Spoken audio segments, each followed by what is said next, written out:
Ada Evans suffers from chronic heart disease. When she was finally put on the list for a heart transplant, her doctors were concerned that she would suffer a fatal heart attack before they could help her. So they turned to an innovative medical technology to try and keep her alive long enough to get a new heart.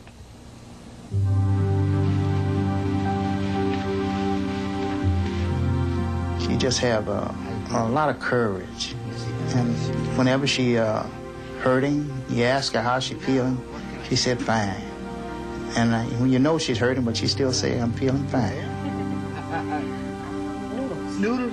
All right. She asked me if I would fix her something to eat. I asked her what she wants. She said, some Roman noodles.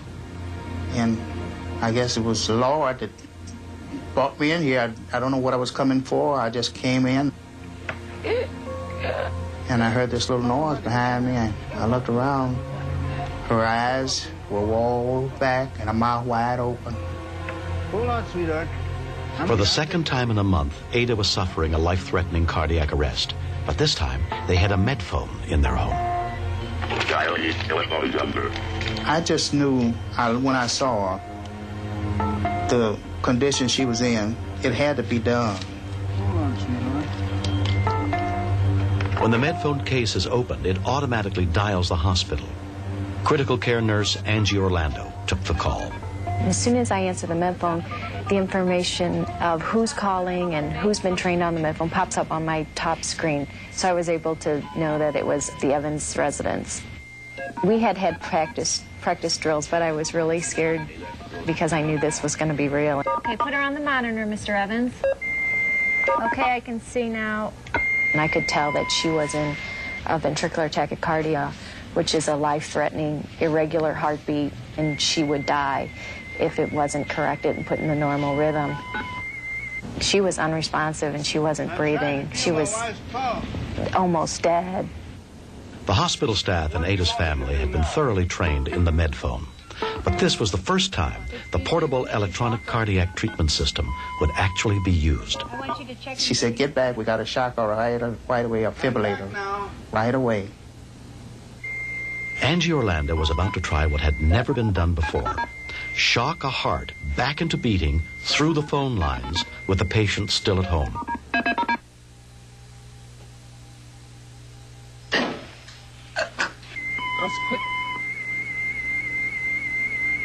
Is she breathing? Is she breathing?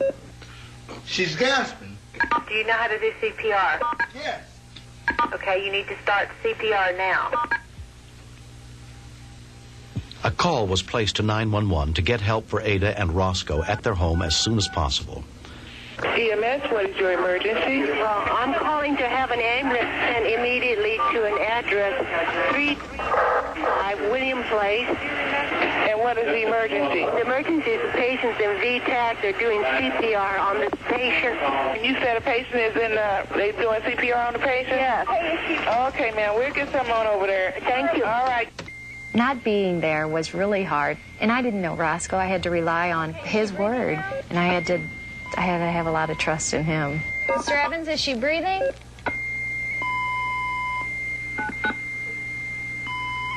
Is she breathing? Yes.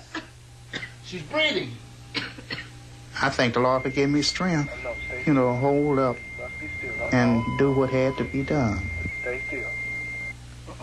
Stay good. She's trying to move around. Should I let her? Try and hold her still. Be still, Sonny. They can't monitor with you moving around. Mr. Evans, is the ambulance there yet? No. Okay, we'll stay on the line till they get there. She's looking good. I could tell that her heart was coming back to a normal rhythm with a little irregularity, but it wasn't life-threatening. How are you doing, Ada? Much better.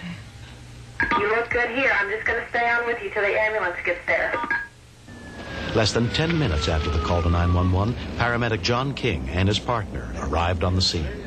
When we got there, the nurse, speaking through the medphone, told us that the patient had been defibrillated, and that was a first. Time is crucial, and if it took us, say, 8 minutes to get there, even with CPR, our chance would be just about nil. So it's nice to see a situation like this where a patient's defibrillated promptly, and then is totally oriented when we get there, has good blood pressure, feels fine. It's really incredible, and it's nice to see. After I hung up the phone, she was in the ambulance on her way here. I took a couple minutes and went back, thought about it all, and everyone was like, oh, congratulations, you did well, it really worked, That made me feel really good. Cardiologist Antonella Quattromani is one of the main doctors responsible for the Medphone program at the hospital.